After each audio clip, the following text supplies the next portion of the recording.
Hey, what's up, everybody? Me again, BDF44. So I want to come here and just congratulate the Phoenix Suns for overtaking the Utah Jazz for the first spot in all of basketball. They have the number one seed in all of the league right now. Excuse me. And this is one of those things where I just say, man,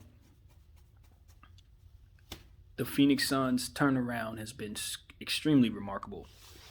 Robert Sarver just 3 years ago was somebody that everyone was screaming, sell the team. They can't win with you. You're Dolan West. Your franchise is in shambles. You're not giving Monty Williams an opportunity here. You're not giving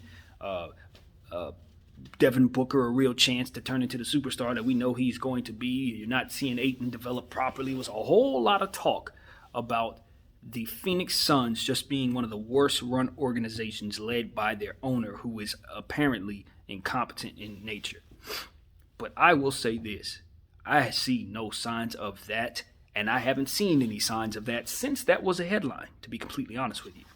The Phoenix Suns have done a miraculous job of getting the pieces that they need to make Booker and Ayton better, drafting well enough so that they can have talented players around those guys, getting Monty Williams in place, securing him a role on this team so that he feels empowered to do what it is that he does best without worrying about looking over his shoulder like he may have had in other situations past. And ultimately, giving Chris Paul another opportunity to once again show us that there aren't 2 or 3 point guards of his era better than him, period. He is point guard, and that is what we all need to understand about him. Any team he's on, even now, is a lot better because of him. The Thunder went to the playoffs because of him last year, and the Phoenix Suns are the number one team in all of basketball because of him this year. And look, it is indeed just that. It's him. It's Chris Paul, bro. They had the same team last year. Make no playoffs. You put that dude on this team, and here we are. Number one seed in basketball. Nothing else really changes. I mean, they got a couple youngsters that they like, to help boost their bench. I think the Jay Crowder signing was phenomenal. Cameron Johnson is the rookie that comes to mind who stepped in, has really done some good thing.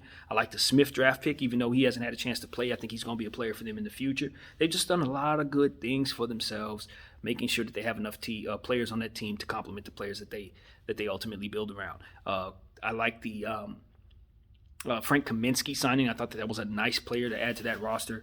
Mikal Bridges has developed so very, very nicely. He just gets better and better each game, both sides of the floor. I think he's going to be an all-star someday. And they don't have too many weaknesses from the top to the bottom. The only weakness you really see is a power forward position. And to be honest with you, they have players that can fill that power forward position and do the job. So what you have is a Phoenix Suns team who's kind of taken everybody by storm, and really they've had good luck with injuries. Devin Booker's had a healthy year for the most part. I don't remember him missing any games this year, to be honest. Ayton's been healthy this year. A lot of what went wrong with Phoenix last year was Ayton getting hit with the 25-game suspension for the drug infraction, whatever the heck that was. I don't know what happened there, but they got him down for 25 games. That threw their whole season away last year. So now you got him back. You got the rookies that they drafted. You got Crowder now on the squad. Of course, you got Booker coming back a year older and ready to go. And then Chris Paul comes in and just brings everything together. And I'm a broken record as it pertains to facilitators, a.k.a. orchestrators, as I like to call them. You just cannot survive on an NBA floor without one of those guys, at least one of those guys in regular rotation. And the teams that have the great facilitators are teams that are at the top of the class. The only team that comes to mind that doesn't have a great facilitator that is kicking butt is the Utah Jazz, and that's because they run a certain type of system where all they do is shoot threes and block shots all day. Honestly, that's what they do. They shoot threes, and then Rudy Gobert makes sure that you can't get in the lane. So they have kind of a cheat code going for themselves. But other than that, all the best teams in the league have elite facilitating players.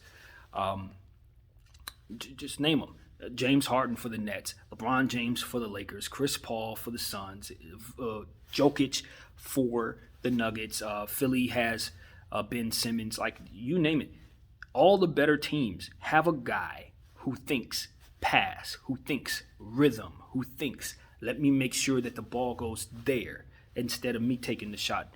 Let me make sure that this guy gets his touches. Let me make sure that the ball is popping.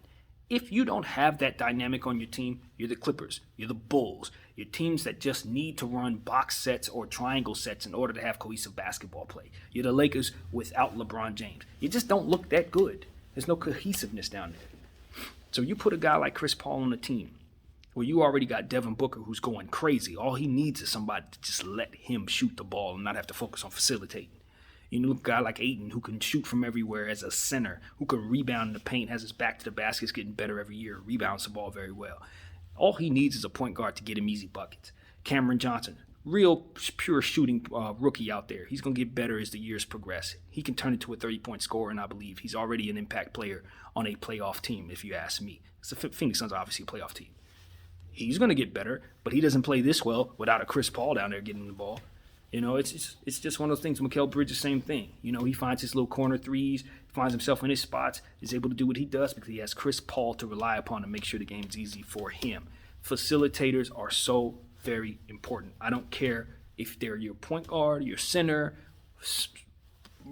a forward, point forward, whatever they call them. Just make sure that you have a passer on your team. Make sure you have one. And the Phoenix Suns have done that, and that's why I believe they are so much better than they were last year. So got to give credit to the Phoenix Suns. I don't know if they keep the number one spot. They got people hot on their tail, but it must be fantastic for a team that hasn't made the playoffs in a very long time to leapfrog everyone and find themselves at the number one spot, even if it's just for right now. It's worth talking about. It's worth acknowledging. And look, they can overachieve in the playoffs. I think it's one of those things, just like with Utah, where we really don't think they're getting out of the second round. I don't care how well they look right now. The overall consensus is it's all depending on who they run into. And when they run into the wrong team, we expect them to go home. But I've seen enough basketball to know that sometimes that doesn't play out that way. Sometimes these Cinderella teams really do go much further than the teams that you're expecting to go far. You know, we've seen it with the We Believe Warriors when they were going up against that Dallas Mavericks team that had the best record all year long. They ran into them boys and got smoked. It wasn't even close. You know, we've seen it with the Denver Nuggets and Seattle Supersonics way back in the day, if you remember that far. We've seen that. Teams that have the 8th spot can get lucky. You know, matchups are everything in basketball. So if the Phoenix Suns say that, I don't know, who would they rather not see in the first round? They run into, you know, to be honest with you, Denver or something like that, even though that doesn't look possible at this point with the seeding being as it is. It looks like we're probably playing Denver. But, like, if they get the wrong team, they run into the wrong squad, it can be a problem for them. They run into the Clippers, I could see them getting ousted. So, home court advantage will play a part. I think they will appreciate having home court advantage in the playoffs. And we'll see what happens, man. I have been waiting for Devin Booker to have an opportunity to show us that he's a real playoff performer. And he's never had a chance to play in the playoffs. I think he's going to act a fool in the playoffs. I think we're going to see him play some great basketball because it seems like he's made for these moments and just hasn't had an opportunity to show us that. So I'll be very surprised if he doesn't ball out come playoff time. Very surprised. So, yeah, man, that's pretty much it, man. I don't watch a whole lot of the Phoenix Suns, so I can't really break down their team like I would love to. But what I can say is they're number one right now. Ahead of us, ahead of Utah, ahead of Clippers. It's Phoenix League right now. So congratulations to all of y'all at Phoenix. I know y'all been waiting a long time to be solid, and you are today, right now. My name is BDL44. Thank you guys for watching. I'm out.